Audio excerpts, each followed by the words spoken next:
August 26th, 2021. From El Cajon, California, this is episode 240 of You Can Bet on That. Hi, everybody. Welcome to You Can Bet on That, a podcast for the recreational gambler.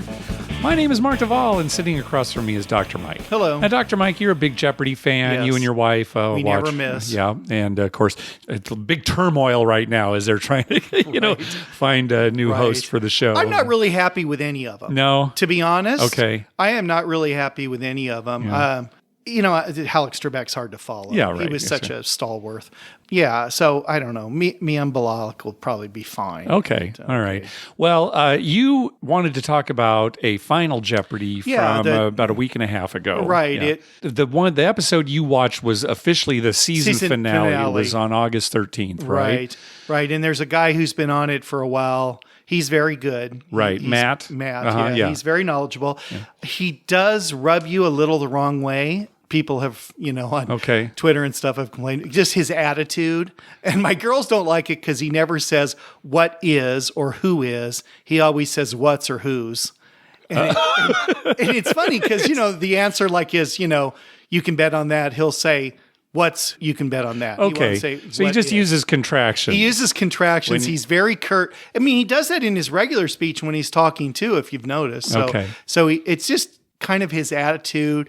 He's just an odd kind of character. All right. Well, tell us about this. Not that he's a bad guy. Just a little different. Well, tell us about this final Jeopardy. You had some thoughts about it. Well, it came down to final Jeopardy. I guess if we're talking, this is a gambling podcast, folks. So there is some game theory here, maybe. Right. I think you're going to talk to that. Yeah. Well, basically, my point is I'm talking about how emotion plays into how you risk. Okay. And we all see that when we gamble, when we play craps. I'm very emotional. You're less emotional.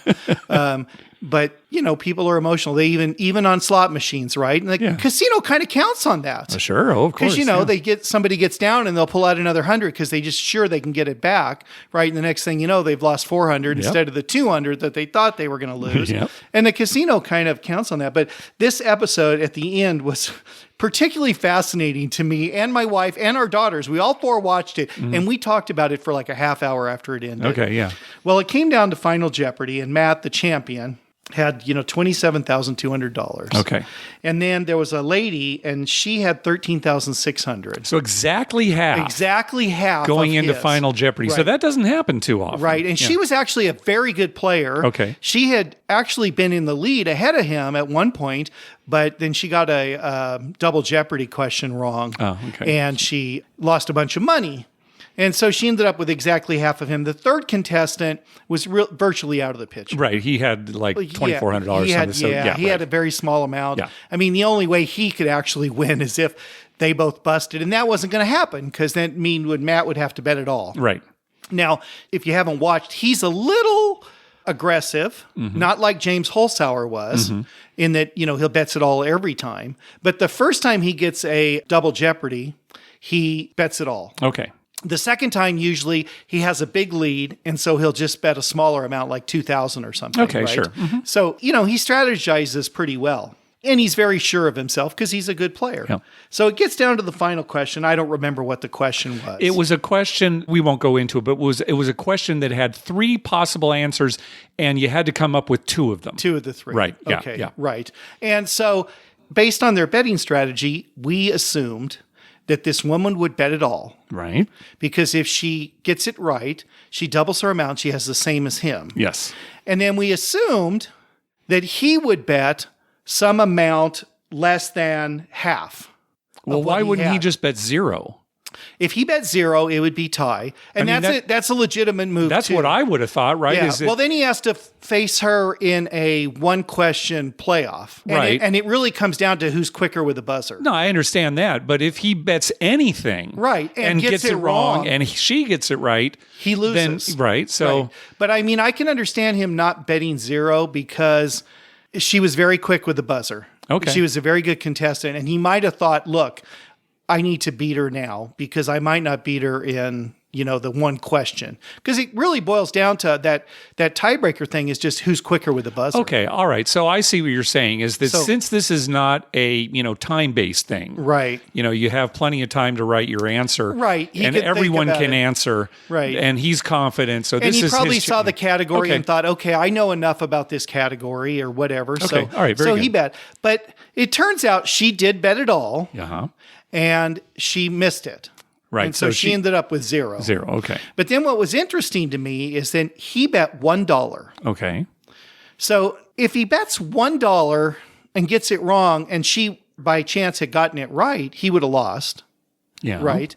If he bets $1 and she gets it wrong, whether he gets it right or wrong, he still wins. Right. So why wouldn't he have bet like $2,000 or $3,000? He only bet $1, and that's what we talked about. For quite a while. What and difference does it make? Well, immediately, $1, $2,000, it doesn't make any difference. No, it doesn't. Because if he gets it wrong, he loses. Right, and if he gets it right, he wins. Yeah, right. If she gets it right, if he gets it wrong, he loses. If she gets it right, he gets it right, he wins. If she gets it wrong, he wins anyway. It doesn't matter what he bets. Okay, right? so I'm sorry to interrupt you, but the more I'm thinking about it now is, why didn't he bet like 13,000, something like that? Right. Because that's money in his wallet, right? Right. Well, that's my point. Okay. I mean, why wouldn't he? $1. Why wouldn't he bet 2,000, 4,000, 5,000? Yeah, right. He could have bet because it's money. He could have bet 13,000. 599. Yeah, 599, right? I mean, he easily could have done that and he still would have won. Yeah. If, and if he gets it right, he gets way more money. Okay. And he's a pretty aggressive guy as his play shows, but he only bet $1. And my wife immediately turned to me and said, because his personality, it's more satisfying to win by $1 than to win by 10,000. Huh. Interesting. Now, because I only watched this final Jeopardy clip, right? I had not been watching, so I didn't have any background on his personality. Nothing. Well, we've watched him. We watch every night. So, and it's pretty obvious that his personality would be, I beat her by $1. Okay, interesting. And it's just the psychology of gambling. So, if James Holzhauer was on there, he would have bet, like we said, like 10,000, 13,000, whatever. He would have bet a certain amount, and he would have had confidence that he would get it right and win anyway. But just why not win more? Yeah. But this guy bet $1, and honestly, when she said that, I'm like, yeah, you're right. That it does fit his personality. Okay. So anyway, the point is that when you're gambling, it's so funny how your personality and your emotions come into how you bet. Sure, yeah. Right. And as you're saying it, I'm thinking in terms of like poker, especially when it's our home game and we all know each other. Right. We might play a hand at a home game that we'd never play in a casino. Right, I'm going to play Deuce 7 and see if I could take Dr. Mike out. Right. Well, because you know what you're up against, right? You know the personalities of all the people there. Yeah. And that's why poker is particularly interesting to me, because betting strategy not only has to do with statistics and odds, but also with personalities. Oh, for sure. And tells, people learn to read their opponents and stuff. Yeah. It's just so interesting to me. And when we gamble, all I can think about afterwards is how much our personalities come into play when we bet. Yeah. I get on a good roll, where somebody's made a bunch of 8s. Man, I just jack that thing up so fast. Yep. And you get same bet, yep. or you lower it. I know. I'm a robot. Yeah, you're like a robot, and I'm like a wild man. I don't know that either of those are particularly good. I mean, maybe somewhere in between is the right attitude to have. But it is funny how that comes into play, and it's just bet $1. What would you have bet? Well, I don't know. I've never thought about being on Jeopardy. I know I wouldn't be very good because I'm not fast enough. I might know the answers, but I'm just not fast enough. Yeah. So I've never thought about it. I'd have to actually, look at the game and think about it. But you're right. Yeah. Really, if he's going to bet anything, and I'm thinking he should bet 0. Right. But I probably would have bet 0 if it was me. But if he's going to bet anything, why not bet the most that doesn't put him at any risk? Right. Which would have been 13,599. Yeah. Or just make it an even 10,000. Whatever. You just want to win something extra, right? Yeah. Why would you bet $1? Yeah. Well, if you want to check out the clip, just do a Google search on Jeopardy August 13th, 2021, Final Jeopardy. It comes up. It's pretty easy to find. I think it's on YouTube. And see what you would do and see what your personality allows you to do. Yeah. I'd like to think that, I'd be a smart Jeopardy wagerer when it comes to double Jeopardy and, that kind of thing. But I don't know. Under pressure, I'd have to practice. Yeah. Well, and you have to be certain certain of yourself. Like Holzhauer, well, that's the other thing. He'd get a double jeopardy early on, and he'd bet it all, knowing that could take him down to even or behind other people. But he knew he knew the answers. He knew the categories. Yeah. Well, speaking of poker, our big poker tournament is coming up here, our third semi-annual You Can Bet on That poker tournament. So let's talk about some details right now. It's going to be on Sunday, September 5th at 1 p.m. Eastern Time. That's 10 a.m. Pacific Time. It's going to be very similar to the two tournaments that we've had before. 20,000 play money chips are required to register. And remember, PokerStars gives you 15,000 chips every 4 hours. So all you have to do is just click on the free chips button at the top, and it gives you 15,000. Do that twice, and you'll have enough for the tournament. Yeah, and if you're a new, just signed up with PokerStars, you sign up, you get some. The day before, go on, click on free chips and get some more. You'll have plenty. Right. And if you don't have a PokerStars account, it's completely free. Just go to pokerstars.net, download the app, go through the process, come up with a username, then email us at youcanbetonThat@gmail.com with your email address and your PokerStars username. We will send you an invitation to join our home game group, at which point, once we approve that, you'll be able to register for the tournament. And what's nice, just real quick, I haven't gotten any email or anything from some companies that might be linked to PokerStars after I joined up. Have you? No, I don't get any kind of advertising. Or anything. Yeah. No kind of advertising or anything. I love that. Yeah. I mean, there's not that many things you sign up for that you don't get something later and think, oh, yeah, that's because I signed up for. I haven't gotten anything. Yeah, so. That is nice. If you're already a member of our home games group, you should have gotten an email from us saying, hey, you can go ahead and register. You can register up till 20 minutes after the tournament actually starts. We've got a 20-minute grace period there. So at 1:20 p.m. Eastern Time, then no more registration. Also, if you do register for the tournament and it turns out you're not going to be able to play, please unregister, because otherwise, you'll still show up as a player. You'll just be blinded off. But it also affects the play of other players. If there's just an empty seat there, but there are chips, well, people can take advantage of that. If you're on the button every time an empty, quote unquote, seat is in the big blind, well, you're going to raise more often because with nobody there, they're going to fold because they're not there. Anyway, a couple more details. So it is no limit Texas Hold'em. We're going to start with 3,000 chips. There will be hourly breaks. We will be awarding some prizes. For first place, a $100 Amazon gift card. Second place will get a $50 gift card. Third place, $25 gift card. We'll also give $25 gift cards to each of the players that eliminate Dr. Mike and me. And we just heard from Tim Lawson at The Better Life. He will also give a $25 Amazon gift card to the player that eliminates him from the tournament. Also, listener Richard, as he did last year, has offered to donate $100 to the charity of the tournament winner's choice. That's great. So if you win the tournament, you'll get the $100 Amazon card, and also Richard will make a $100 donation to a charity that you choose. The tournament's probably going to be about 4 hours. I think that's kind of what it was last time. Yeah. It was more weighted towards the final table for some reason last time. We'll see if that's the case again this time. Right. The final table went a lot slower than I would have expected. Yeah. It's just the way the cards came up. It was the way the cards came up, and I think the people that ended up there too were very patient players, and that's kind of the way that it ended up. So. Which is usually who wins tournaments. Yeah, that's right. You got to wait for those cards.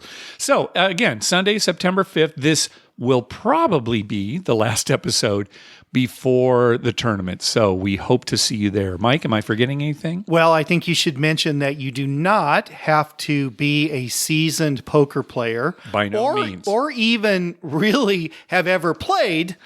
You should know the mechanics of the game, Texas Hold'em, and the rules. Mm-hmm. But, it's fun and you can play. And I had a tournament at my house once. The guy that won was probably the least efficient player there, and he won the whole thing. Yeah, so. It is a short enough tournament, and the blinds go up quickly enough that there is a certain amount of luck to it. Obviously, better players have, some advantage. But again, anything can happen in a relatively short tournament like this. Right, and since it's free and it costs nothing, just time, then, why not? Yeah. So we hope to see you there. Well, we got an email from listener Brandon questioning when to actually make bets on the craps table. Let me read you his email. Even though I have a fairly good hang of the game and the flow of the table, I'm still having trouble getting my bets in before the stick sends the dice, bringing me to the question of etiquette of when am I supposed to hand the dealer my bets, specifically after a point has been established. After a point is established, I want to have a hard 6 and 8 as well as a bye on the 4 and 10. I am reluctant to start tossing chips in the middle for these bets while dealers are serving other players because, for one, I don't know if that is a rude thing to do or not, but also to not get my chips mixed up with someone else's. I usually wait for the player next to me to get served before I start handing the dealers my bets. But more than once, I've had to pull my hand back with odds for a come bet to avoid the dice hitting mine and the dealer's hands. So this is actually a pretty good question, Mike. You want to take it? Well, okay, as I see it, the best thing to do after the come out is to take your money. Let's say you want a 6 and 8, you want $30 each. So just put $60 out in the come area. And then just say, 6 and 8. And even if they're putting somebody else's bets up, they'll get back to you. And if they don't remember what you said, they'll just say, okay, now what is this? Yes. And you say 6 and 8, 30 each. Very good. And that way you're not wasting anybody's time or anything. You've already got your money out there. As far as if you're going to bet a hard way or something, I say just throw it in, say what you want. And once again, if they're setting other bets up, they'll just let it sit there and then they'll pick that up and say, okay, what's this? Yeah. And then you'll say, okay, blah, blah, blah. So they are not offended by that. That is not bad etiquette. It's just go ahead and get it out there. And, when different crews will behave differently too, and maybe you have to get used to how they are setting up the bets. Certainly, one thing that Brandon was concerned about is getting his chips mixed up with other people's. Well, when you throw the money into the middle, don't be just throwing it right into the middle so it's going to land on some of the bets right there, or, just shy of the middle, maybe still in the come area so that it doesn't get mixed up. Or you can even put it in front of you with, let's say you're placing the 6 and 8, you can even put an extra $10 and say, that's hard 6, hard 8. Yeah. And if the dealer in front of you says, oh, hey, for prop bets, throw them into the middle. Well, okay, then you've been told, right? You've got your, and they do have, some of them like you to sit it down and say, some of you like to toss it, but they're very accommodating, all dealers to that. But I like your point about when a point is initially established, just putting your money in the come area, because dealers know that that's what players are doing. They don't think that's a come bet. They think it's some kind of place bet or buy bet that they need to act on. And if it is a come bet, you say, oh, no, it's just a come bet. And usually the first person to get their money in there is who they set up first. There's no order. They don't go around the table. Just whoever's there first, they're just quick to get it. Okay, this is this. And then, they'll grab the next one. Okay, now what's this? Now, if you are making come bets and you want to take odds on them, what I would recommend is as soon as a number is rolled, say a 6, and the dealer's about to move your money up to the 6, have those odds ready right there. And, actually put them down next to your bet if he hasn't collected it yet.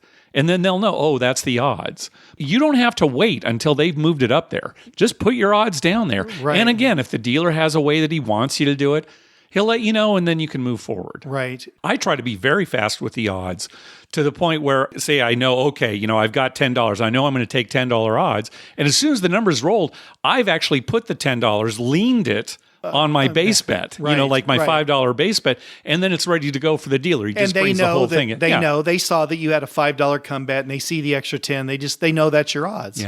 So act early, I guess, would be the thing. If you're concerned about, hey, the dice are out and I didn't get my bets out, just act early and get a sense for the flow of that game, the players, the crew, what have you. It's obviously easier to do on a table with fewer players because there's less going on. But if you get on a packed full table, just set your money out there because they're going to ask you, what is this? They're not going to just assume that's an $80 come bet or something. It's more of an art than a science. Mike, on our last episode, you were telling me the story about a don't player who went to the restroom in the middle of the roll, and he had a don't come bet on the 5 with odds, and they turned his bets off while he was away at the restroom, because that's the policy at Harrah's. If you walk away, they'll turn your bets off. And for most players, that's pretty easy. It's like, oh, they've got a bunch of place bets, okay, it's off, or something like that. But for a don't player, when you were telling me this story, I'm thinking, boy, this just doesn't sound right. What am I Well, missing that's what here? bothered me. And for a don't player, it should work. And, I wish it had occurred to me at the time. But the thing is about a don't come or a don't pass bet. I'm not talking about odds. I'm just talking about the base bet. Yeah. You can't turn those off. Right. Sure, you can take them down. You can completely take them down. But you can't say, oh, my don't come bet's off this roll. Yeah. That's not how don't come bets work. Right? So I have a real problem with that. I think it would have been bad enough if they had just taken his don't come bet down. Right. But that certainly would have made more sense than turning it. You can't turn off, just like you can't turn off a come bet. Right. Or a pass line bet.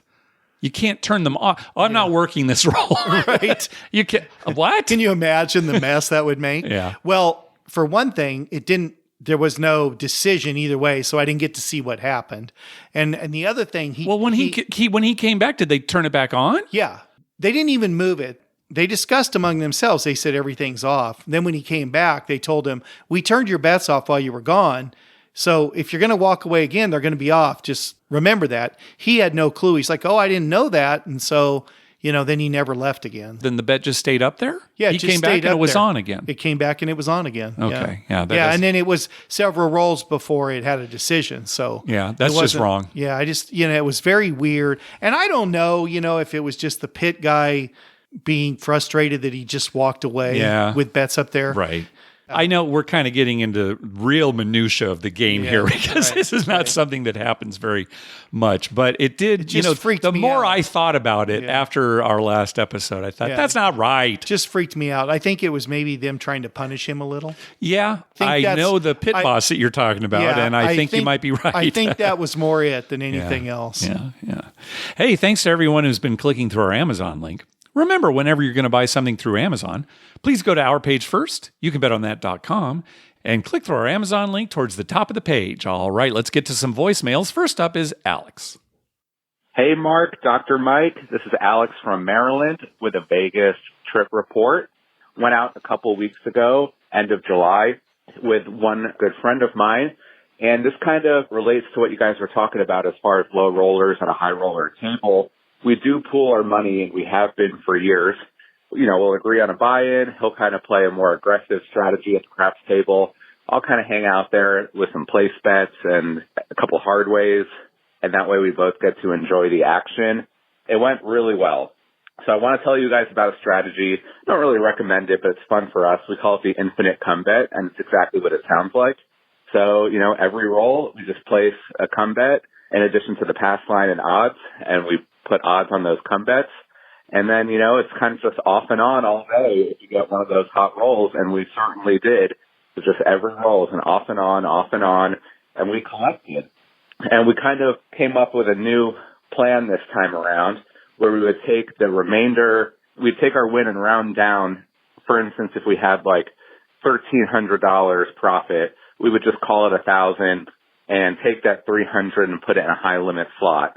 Now, Mark, we don't believe in house money. We know that's not really a thing. It's our money, but that's how we chose to play. So at Mandalay Bay, we took that $300 extra. We put it into the Wheel of Fortune slot machine, and the very first spin was a $20,000 jackpot. Nice. So it reminded me of your sister-in-law, Elle. We must have just smelled the win coming, and we certainly enjoyed that. Last thing, we went to Circa just to check it out. We actually got crushed there. But beautiful property, awesome sports book. You know this already. Great dealers, great crew. We just loved it. But, hopefully next time we'll come out on top. As always, love the show. You guys are great. Take care.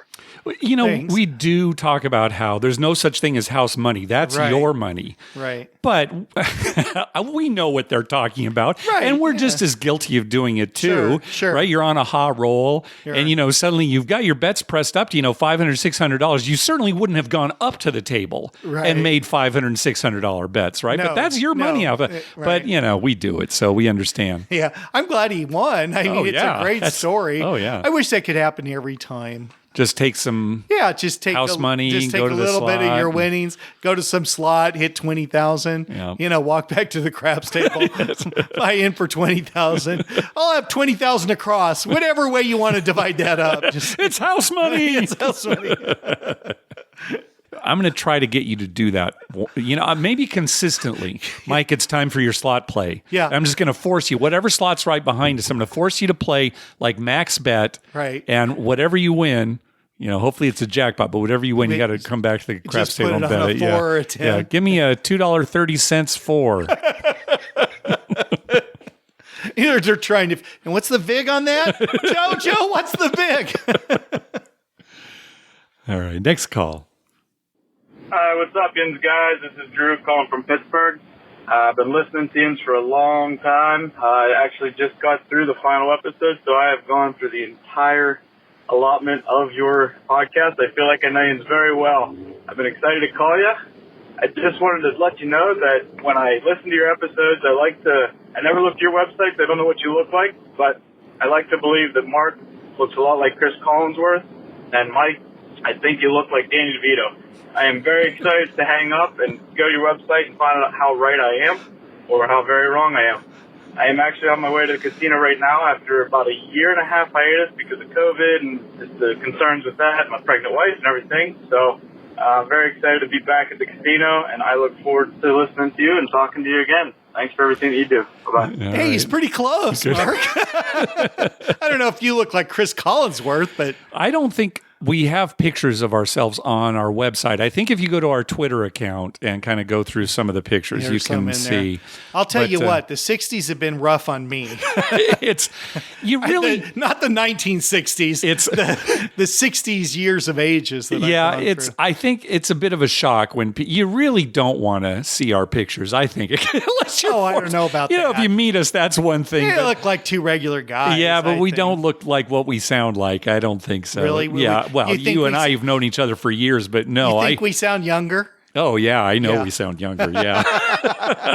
Well, we're young at heart. Yeah. I mean, we've got those personalities, but no, people say, I think it's, I'm.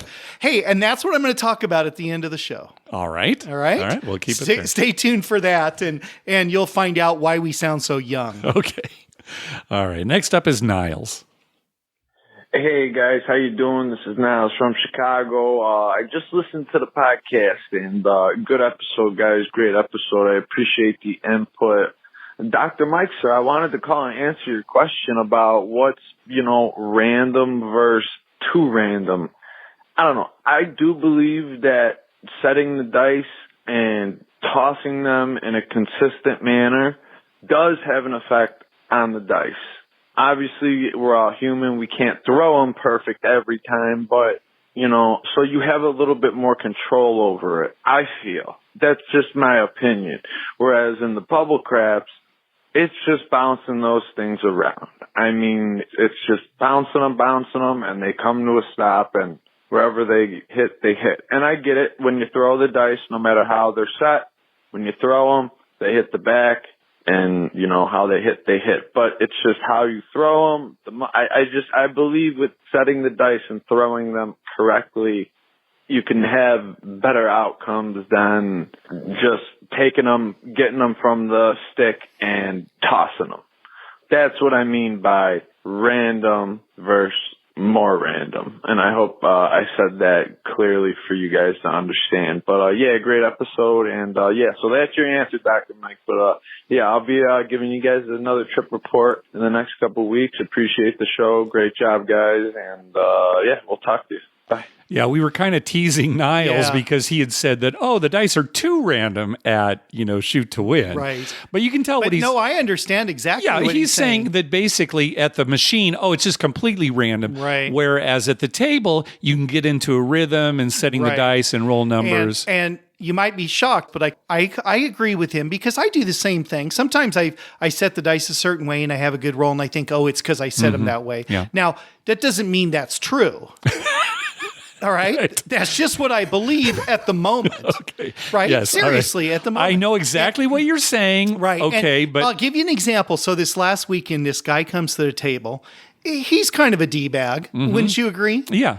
And he went through this routine of setting the dice that took frickin' forever. It was bad, yeah. It was terrible. And even the dealers were a little upset. Yeah. He was having a great roll. Yeah, though. he did. He had a great roll, and I won quite a bit of money. But honestly, I kept thinking, if he just sevens out, I'm fine. Even though I've got a ton of money out there, I'm fine because it's driving me crazy. At one point, he stopped to ask the stick person if she would get him a beer. That's what a D-bag he was. Yeah, he was basically saying, I'm not going to roll until you get me a beer. Yeah, he did say that. And I screamed out, pass the dice. Yeah. And he just kind of looked over my way. He had a great roll. Now, here's the interesting thing. Okay. He had rolled twice after that, did the exact same stuff, had terrible rolls. Yeah. I mean, one was immediate out, one was like one numbered out. So it made no difference him setting the dice. But in that one roll, for whatever reason, it was going his way. Okay. So what point are you making here, Dr. Mike? I'm making the point that at the moment, what he was doing was working, but then the next time he did it, it didn't work. So what does that mean? That means it's random. Yeah. And the first time, he did well, and the second time he didn't, and it's random. And it's know what my answer is going to be. I know what you are. You're a machine, though. I'm a robot. You're a robot. We know what happens to them. Eventually, there's something that goes wrong, and they end up trying to dominate the world. Well, and we succeed, too. Yeah. If I've seen enough of times movies. They do, yeah. All right, next call. Hi, this is Steve from Virginia. Just calling back to give you a report on Harris Cherokee in North Carolina. Again, still requiring masks to be worn. All the tables were open. Went down for the poker tournament that they were having.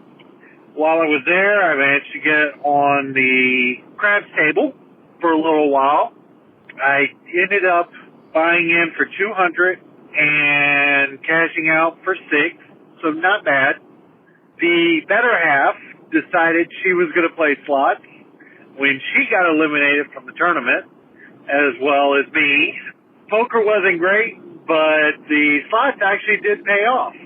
She hit a hand pay for $1,300, a hand pay for $2,300, and on our last day there, we decided we were going to go use our free play.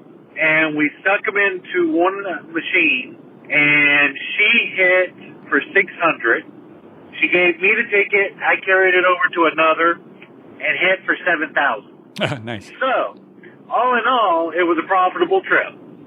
Most of the restaurants are open. I did not see the buffet was open, but the food court was open. The Italian restaurants were open. They have done a lot for the expansion, and it should be nearing completion going into the fall. So when you guys come out, let us know. I'd like to come down and see you. Anyway, y'all have fun. Good luck, and see you next time. All right. Thanks, Steve. Yes, that's going to happen at some point. Yeah, For me, anyway. I know. We've got to go to Harris Cherokee. We got to take our wives and have a, do some like a big trip. sightseeing. Yeah, a big trip. Boy, another big slot win here, Mike. I'll tell you. You know what? What do you think of this? I'm going to force you, and I only say force because I know you really want to get to the craps table. Right. I'm going to force you every week we go to play $100 on a slot. What do you think about that? On a high limit slot, like whatever you want. Pool or no, whatever you want. $100. Just $100. Yeah. All right. I'm for that. I don't mind slots. No, I know what you mean. I like watching all those things go around. Yeah, well, gosh, your dad and your brother love playing slots. Yeah, and everything. I mean, I like slots. All right. I just, I'll make you play $100. All right, because I'm certainly not going to do it. Yeah, no, there's no way you're going to do it. You won't even put $5 in. I'll be more than happy to put $100 in a slot machine. All right. Next up is Brian. Hey guys, this is Brian from Charlotte, North Carolina. Just wanted to run by you my experience at my local casino, Harris Cherokee, and kind of get your opinion. I just wanted to say over the last year, I've attended maybe once every 3 weeks with a comp night and been able to play a little bit more often. But my level of enjoyment has recently, whether I've won or lost, seems to be tied more to the attitude of the dealers and the players at the table. And I've been around enough where I've experienced, probably much like you have, novice players, experienced players, and dealers of all sorts. But it just seems that now, even if a spot is open at a table, I tend to step back and almost get a feel for if the players or the dealers are in a good mood or if the camaraderie is enjoyable. And I just want to get your take to see if sometimes if you case the table before stepping up to play and just, the ups and downs of the camaraderie and if that's tied to your enjoyment level, whether you're winning or losing. Maybe I'm being overly sensitive, but I go to play and enjoy myself, and it just seems that more often than not, the attitudes at the table seem to be rude or just off-putting. I enjoy you guys' podcast. Thank you for all you do, and hope to catch up with you sometime. Thank you very much. Yeah, thanks. We completely agree that your experience is almost entirely based on the attitude of the players and the crew that you're dealing with. You're not off base at all. Yeah. Not at all. Yeah. And this is a good point for me to tell you a little story. All right, sir. This last week when you weren't there and I was there by myself, one night I went to get some free play and I played a little bit. And I was on one table, it wasn't going so good. And then they opened up another table. So I went over there. I was all by myself. And on a come out roll, I made a $5 world bet for the dealers. And the first thing I rolled like an 11. And Joel, who is one of our favorite dealers there, I always press all my bets and I parlay their world to a horn. So it would be a $16 horn. And then as more numbers come, you basically just add to that horn, right? Right. Okay. So that the next roll was like a 12 or something. And Joel said, I'm going to make it 20 instead of 16. I'm going to go to 20, take the profit. And he looked at me and he said, no, I'm going to move it back to the world. So if a 7 comes up, you don't have to cover it. Because if 7 does come up, I bet enough on 7 to cover all of our bets. And I keep the dealer's including the dealer's bets. The dealer's bets. So he was trying to be nice. He's like, I'm looking out for Mike. And I said, Joel, no need. I'm going to roll another craps. Anyway, here's the bottom line.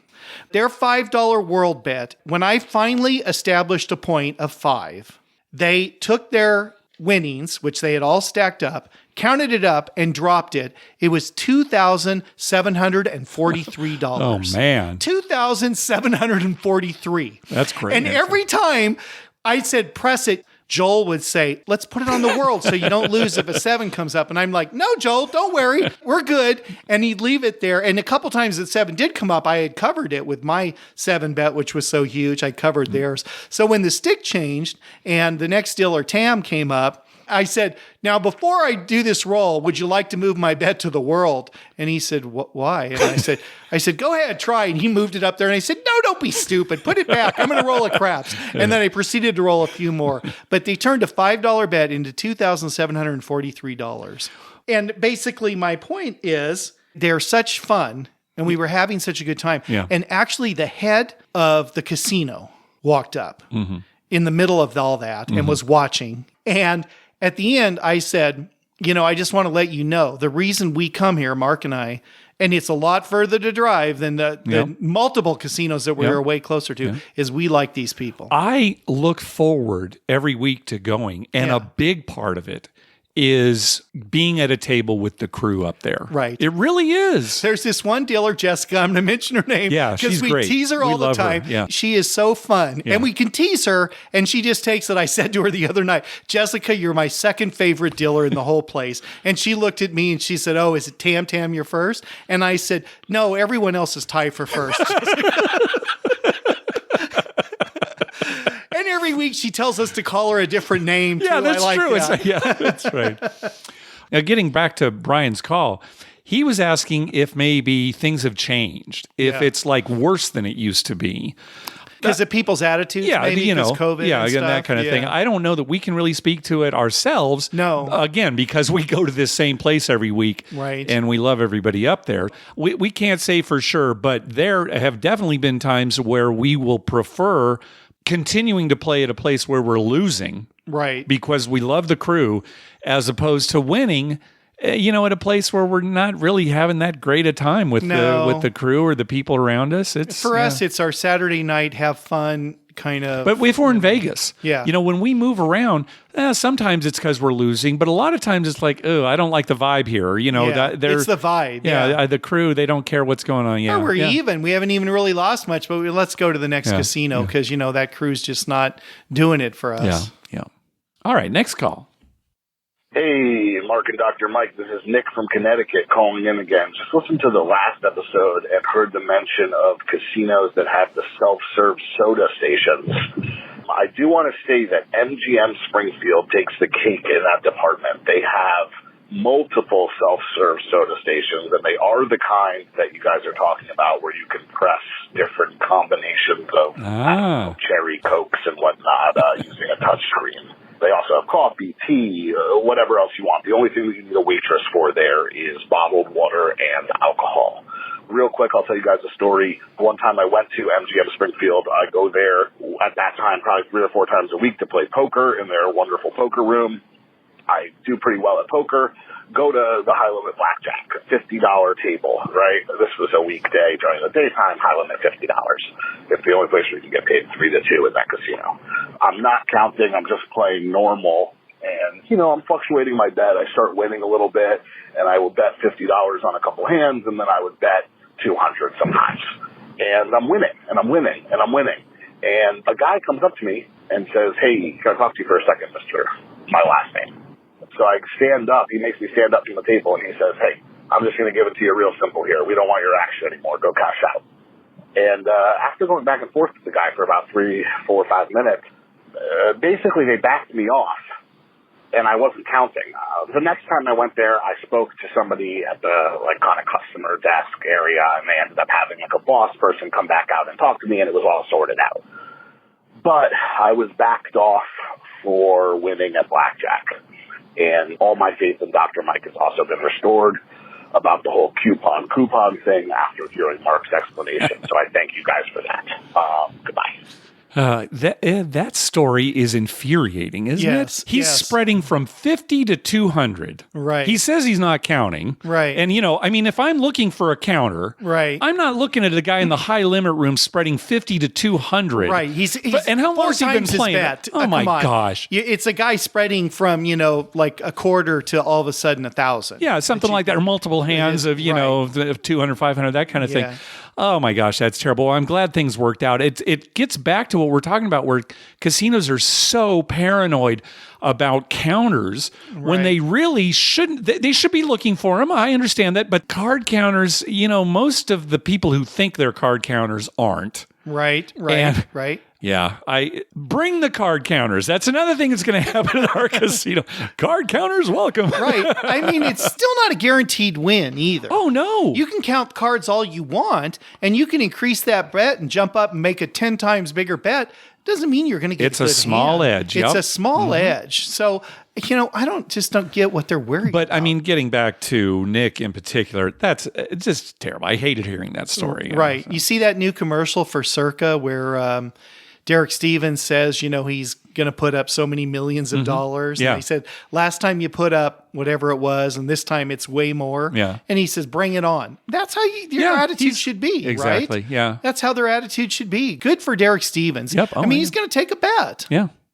All right. Next call. Good morning, guys. I just started listening to the podcast, and I've been playing craps for maybe about a year now and going to the casino.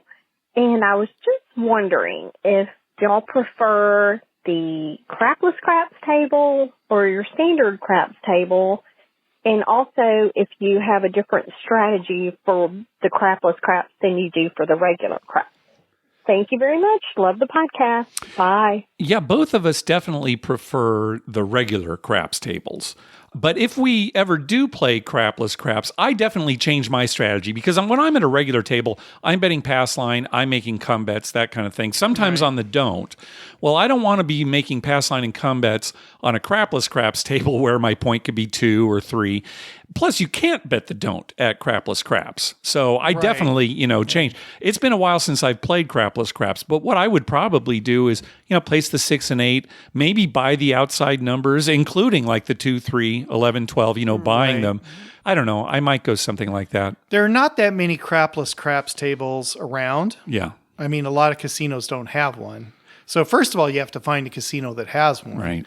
And second of all, we don't go in a casino saying we're going to play crapless craps. Now I have, and the times I have played it is when the rest of the craps tables are full. Yes, exactly. And I just go over there and play, and I just basically play the same way. Same way you normally play? I take the inside numbers, 4 through 10. I don't. Okay. Yeah. But you are making a pass line bet and odds and I'm that making kind of a thing? pass Sure. line and odds. Yeah. So, sometimes my point's 3 or whatever. Yeah, sure. And I just, so it's 3, and then I just take the rest of the inside numbers. Yeah. So that's the way I play it. Yeah. Well, thanks for the call. Glad you found us. All right, next up is Landry. Hey, how's it going? This is Landry from Orlando giving you a quick craps report. I just got back from Vegas. We did make it down to Resorts World early Saturday morning, and the place was dead. I don't know, there had to be probably no more than 50 people on the casino floor. It was pretty much dead. I was walking around, and would you believe it or not, I found a $10 craps table, $10 minimum on the strip, and 2 empty tables, which is what I prefer because it allows me to go ahead and shoot the dice. So you can bet I ran up there and bought in at the $10 table. Started off with the $10 pass line bet. I did a $1 two-way, all tall, small, and then a $2 two-way craps bet. And then the first 2 rolls were a 7. Well, you think you'd win, but that's actually a wash for me because by resetting the all tall, small, and the craps bet, so I really didn't win on that. But after those first 2 rolls of hitting a 7, it was pretty much a show. It was like a Stephen King horror movie watching it for the rest. My longest roll with a 7 showing up was on the 4th roll. Other than that, the 7 would appear on either the 1st, 2nd, 3rd, every time. Could not get past the 4th roll without the 7 appearing.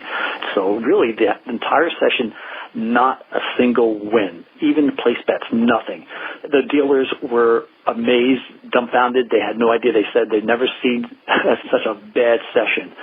But, of course, you can bet I did go ahead and try doing a couple other sessions at the Cosmo. That's where we stayed, and I really liked the place.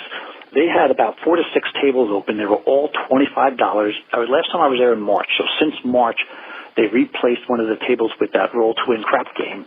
And the one neat thing, I didn't play that at all, but the one thing I did notice and I liked about that, it keeps track of each shooter's roll. And I walked by and the guy was up to 34. He did 7 out on the 35th roll. So I thought that was actually pretty neat to be able to walk by and see how well you're doing. Because I know I can't keep track at any time when I'm at the table. But all the tables were 25. They were all packed, and I don't foresee the minimums for these tables ever coming down. Now, the one story I wanted to say is the sessions really weren't going that well. The guy next to me bought in. He got a whole stack of $100 chips. He did a $100 bet on the all tall, small each. Then he did the $100 hard weight bet. Then he had like the $200 on his pass line bet. Then he rolled, and normally when I see somebody like that, I start betting big too, because I figure if they're putting out that much money, they got to be a pretty good shooter. So he was right after me. He set the point, and I'm half tempted. My wife gives me that look because she knows that's what I'm going to do, and she shakes her head a little bit. So I said, okay, I'll wait. And sure enough, his next roll, he's 7'd out. I was like, oh, man. So I'm glad I didn't do that, and I couldn't believe the guy probably lost over $1,000 on that one roll. But the one thing I did see, normally when I'm walking by a table and I want to get in, I don't want to buy in the middle of the roll. I will throw $20 on the table, which is what I did, and I said a $5 hard way each way. And the dealer said, no, he could not do that, which is unusual because I've seen them do it at other tables. But for some odd reason, they would not do it this way. So I don't know if that's something new. Have you seen anything like that where they won't take a cash bet? He said, no, I have to stop and buy in, which I was not going to do, and break the rhythm of the shooter. So that was the only question I had. But keep up the good work. I really enjoy listening to the show. Take care. Mike, have you ever heard of that? I've never seen that where they refuse it, cash, just to make some bets. Yeah, but it might be, I was thinking when he said it might depend on where the dice were. They were getting ready to send them or something. Well, okay, that makes sense, sure. Because at Harris, it didn't sometimes sound like you'll see something change only after the roll. Somebody will throw money in. They'll just say, okay, change only after the roll. Yeah, sure. But Landry, according to his story, it's like, no, you can't do that. You've got to buy in. Yeah. You know what? We'd have to have seen it, but we've never seen, like you said, other than, hey, the dice are out. No, we can't do it right now. Or I would think if I had to just pick a guess without actually being there, I would think it was just some dealer who just didn't want to. Yeah, just an ornery dealer. Yeah, just didn't want to deal with it at that moment for whatever reason. So it's like, nah, you buy in and wait, Yeah, that's time to move along. Like we were saying, good crews and good attitudes. He was talking about that terrible run when he first got there. We've had those, every craps player's had that, where it's like, oh my gosh, how many sevens? But honestly, the worst run ever, it was at Hard Rock, Atlantic City for Gamblepalooza. You weren't there at that table, Mike. There were just a few of us. I was at another table. You were at another table, and it was amazing. It was immediate 7. So in other words, every other roll was a 7. Yeah. 0.7. Yeah. It was uncanny. I remember that. I remember you coming over. I know. I'm looking over at you. We were doing okay. You're raking in the money, and that was awesome. I was over there with Joe. Joe and I were on that table, and you were at another table. Yeah. All right. Next up is Todd. Hey, Mark and Dr. Mike. This is Todd calling from Iowa. Trip report. I was in Vegas starting August 6th for 4 nights. $5 craps at Ellis Island. It's always fun. That's about the only $5 table we found, including downtown. Definitely nothing close to that on the strip. All the blackjack on the strip is 6 to 5, unless you want to get to probably $100 minimum. We'll get you 3 to 2. But anyways, fun trip. We mostly play poker, and we ended up profiting slightly for the trip, so it was a lot of fun. One thing I wanted to talk about from your last episode, there was a caller who was talking about how he meant to bet the odds on the craps machine and did not because the supervisor was there. He was working with him, and he told him to cancel his bets, and he didn't realize it was canceling all his bets, etc. My opinion on this is there's 2 parts to it. The first is what's fair. I think that when you're looking at what's fair, you got to think what would happen if the reverse had happened. So if the 5 had not hit, if the 7 came, would he have taken $20 out of his pocket and given it to the casino? And I think that the answer is no. So in that case, I think that what's fair is that he does not get paid because he would not have paid if it would have gone the other way. So looking at not getting pre-rolled or free-rolling is how I gauge what's fair. The second part of it is what's right for the casino. And I think something like this is a perfect example of when the casino should make it right, per se, have good customer service, and pay him, which I think they ended up doing, which is right. I would not have had a strong objection to them not paying him, though, based on what I said initially. Anyways, like listening to you guys, lots of fun. You guys make me laugh, so keep it up. Thank you very much. Bye. So I'm glad that Todd kind of argued both sides here. Right. And I would agree. And they're both legitimate arguments. Yeah, I would agree with him if this had taken place in a vacuum, so to speak. Right. But there are a couple things that really made this different. Number one, the floor person told Robin to hit the clear bet button. They were trying to find out where to put odds for a come bet on this machine. They couldn't figure it out. Right. And so the floor person actually told him to hit clear. And that Robin didn't know that would clear his odds bet as well, right? Right. Also, Robin had been helping them out as sort of a guinea pig for this whole new stadium gaming, right? Right. Which clearly had bugs. He was talking about how he'd make like hard way bets and at one roll they'd be gone. They'd be pulled down automatically. They wouldn't lose, but they wouldn't stay up. They wouldn't stay up. Things like that. Given that, Right. they really should have. I mean, it should have been what they really should have done is said, "Hey, we want to try this out. We're going to load $100 on here for you. Yeah, right. Make some bets. Keep whatever you win. If you lose, whatever." And okay, you could argue that Robin's got a free roll going there. Okay, and I agree. That probably is the case. But I'll tell you what, Mike. There are plenty of times where you or I will forget to put our pass line odds, and we always take odds, right? Right. And the casino knows that. And sure enough, in a lot of cases, they'll say, "Oh, Mike, you didn't have odds." They'll call the floor over. "Oh, Mike meant to take odds."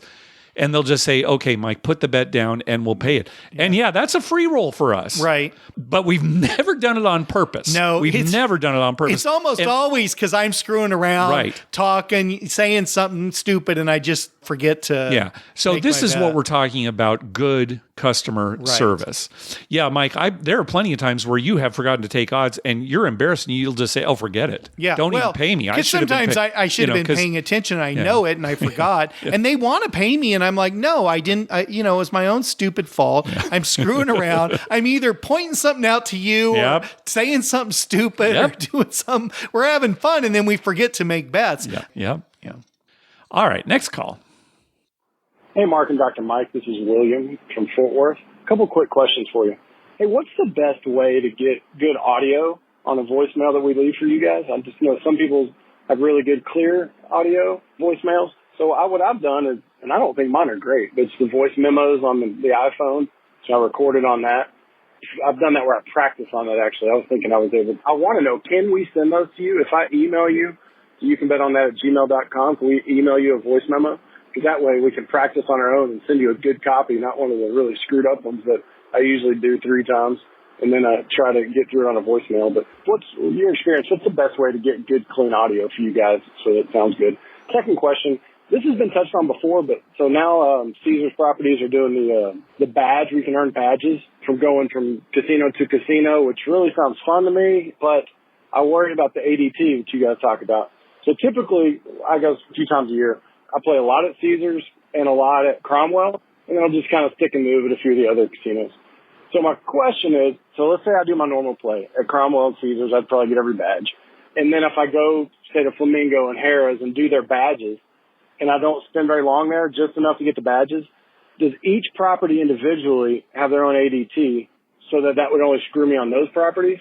Because I don't get offers from them, very good offers anyway, but I get great offers from Caesars. It's usually like $750 a month to come out there, which I think is pretty good. It's more than I've ever gotten anywhere else, but that seems to be every month. So anyway, is it overall Caesars, will they pull these ADTs together and that will really hurt me to do this challenge? Hopefully you understand my question. Just let me know what your thoughts on that. Thanks, guys. Bye-bye. Yeah, so William's talking about this program called Quest for Rewards that Caesars has. And, when you stop in different properties, you get these badges for playing there, eating there, slots versus table games. Right. It's their way of getting you to go to as many properties as possible. Right. And I think they really want you to go to properties in different parts of the country. Well, what it is. Yeah, but I mean, it's basically you get tier credits when you earn these badges, right? And I guess you can get entered into some giveaways too, but really it's only for the tier credits or just to try to do it. Our understanding is that, yes, each property has its own ADT. Right. So it would only hurt in the properties that, you're only in for a little while. Right. But even if you're not going there regularly, it wouldn't hurt. Yeah, big deal. Wouldn't really hurt. But even if we're wrong, even with this whole El Dorado thing, and now they're combining ADTs, right. Well, that's not going to hurt you because you're still playing a lot. In fact, that would be better for you. That would be better, right? Yeah, you'd get a lot more play, right? Yeah. But anyway, I don't know that it's really worth it for the tier credits. It's sort of a moot point now because the promotion actually ends August 31st. So there's only like a week left to do it now anyway. Right. But we don't think it would affect your ADT adversely in the places where you actually do play a lot. Yeah, as far as the audio goes, anytime you hear really clear audio on our show, it's somebody who has emailed us an audio file. And William, it's just like you're talking about. You can do that just using your voice memo app, or sometimes it's called voice recorder, I think, on Androids. Yeah, just make a recording that way. And when you're done, there should be an option or a pull down or menu or something where then you can just email it to us at youcanbetonThat@gmail.com. And that's what people do. Yeah, they just send the audio files. We know for most people, it's just easier just to hit the phone number and go. So we'll always have that. But yeah, if you want to give us an audio file, by all means, send it to us. I'm laughing because that's why I don't call into any other podcasts or anything. Is that why? You know me and technology. Yeah. Oh, my God. Yeah. You have a hard time even making a phone call. I do have a hard time with the phone. Yeah. All right, next call. Hey, Mark and Dr. Mike. This is Michael from Indianapolis. A couple episodes back, you guys had a caller ask if you guys had a routine for when you're the shooter or any sort of ritual that you do, setting the dice or going through any sort of rhythm or whatnot. And you were talking about these people that have these elaborate routines You just want to turn to them when they 7 out and ask what went wrong. Dr. Mike, you said you wanted to do that a couple of different times, but were afraid of getting punched out. I just wanted to call and tell you a story. I actually got to witness something a lot like that this week at the casino. It was myself and about 4 other guys that all seemed to know each other. It was just us at the table. They were drinking quite heavily and progressively getting more and more drunk as the night went on. And then a new guy walked up, and he was one of those that had probably one of the most elaborate routines I've seen. I'm not kidding, probably 45 seconds between his rolls. Everything from mini rolls into the back wall to get the exact combination he wanted or something. Rubbing the felt and taking deep breaths. And then right before he tossed the dice, he'd yell, "Let's go, baby."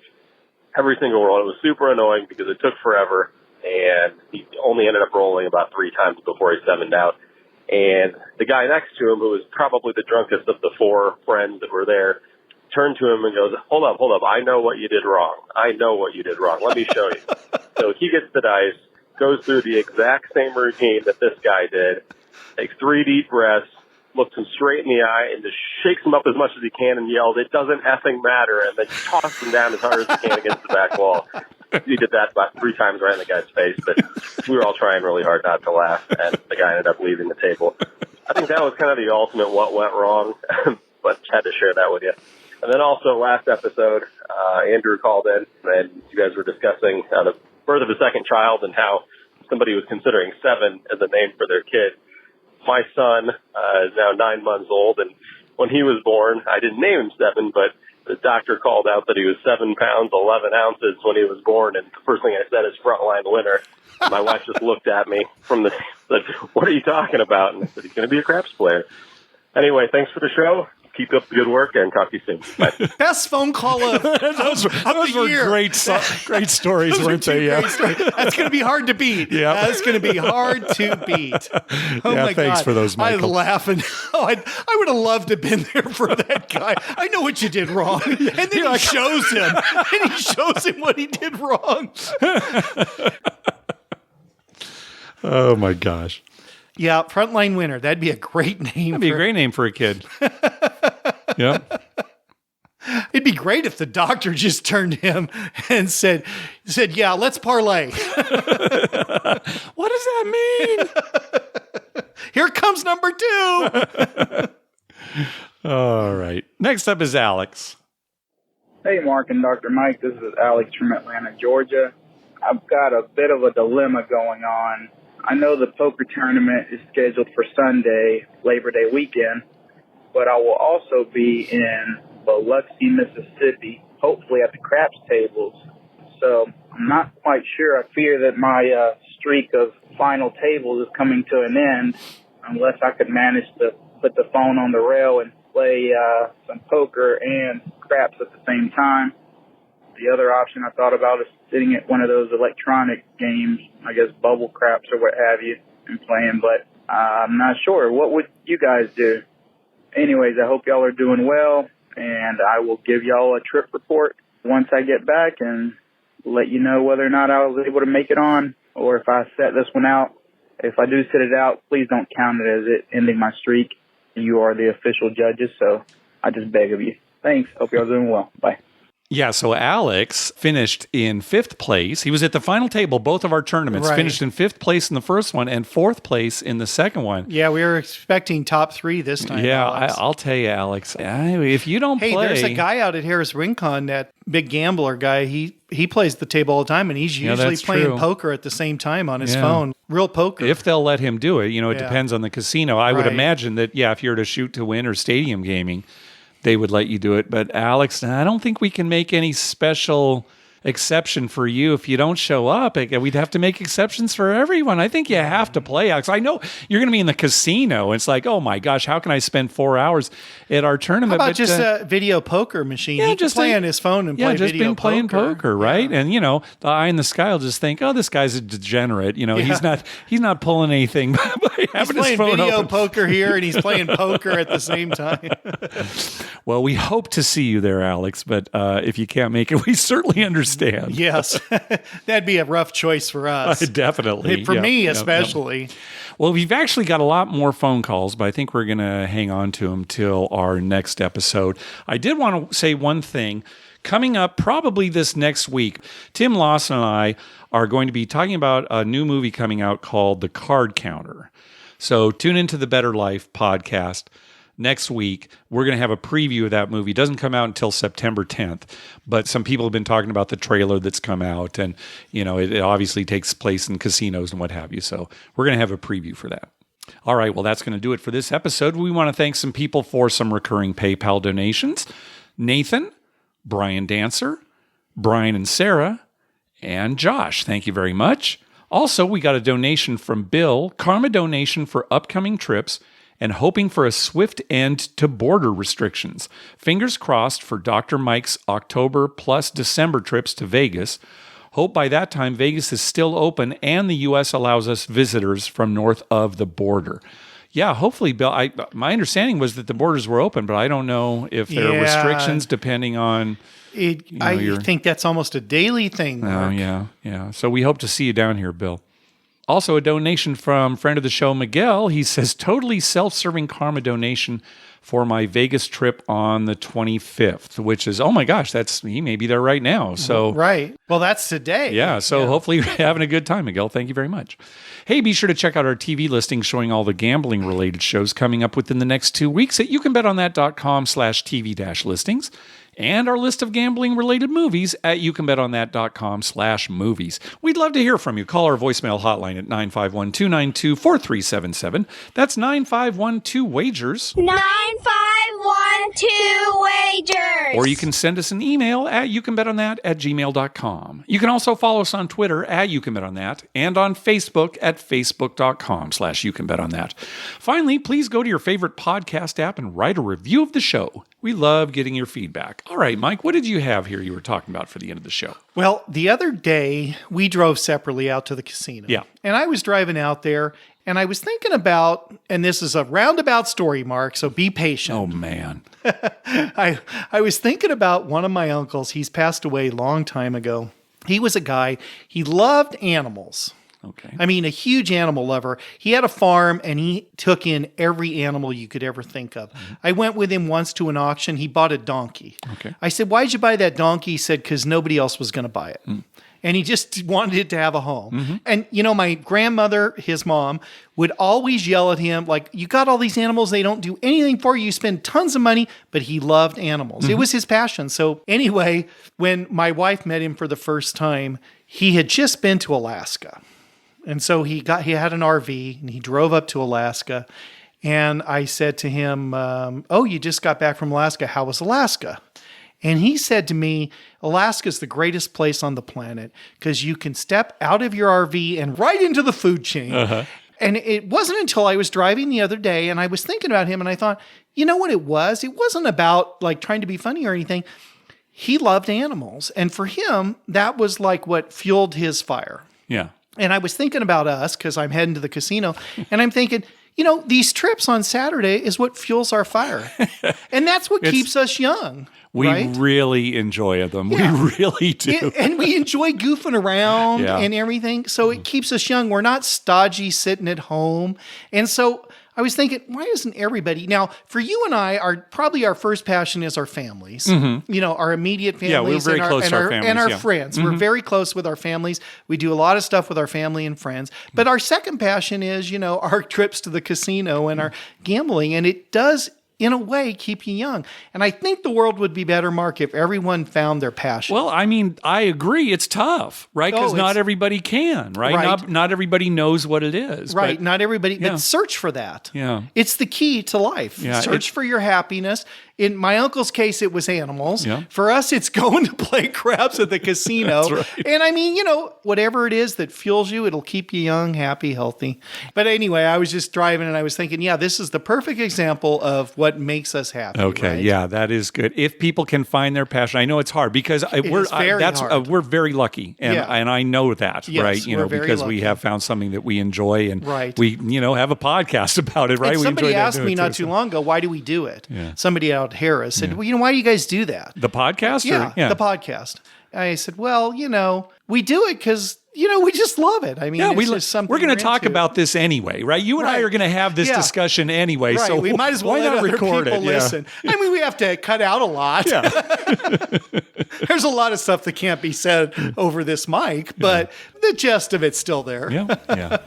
Anyway, that's it. And the last thing I got to say is the baseball season's over. All right, let's not even talk about it. It's even worse than last episode when you talked about it. Yeah, I agree. All right. I've gone into mourning. Yeah. We hope to see everybody at the tournament. Again, 1 p.m. Eastern Time, September 5th. Thanks for listening. Good night.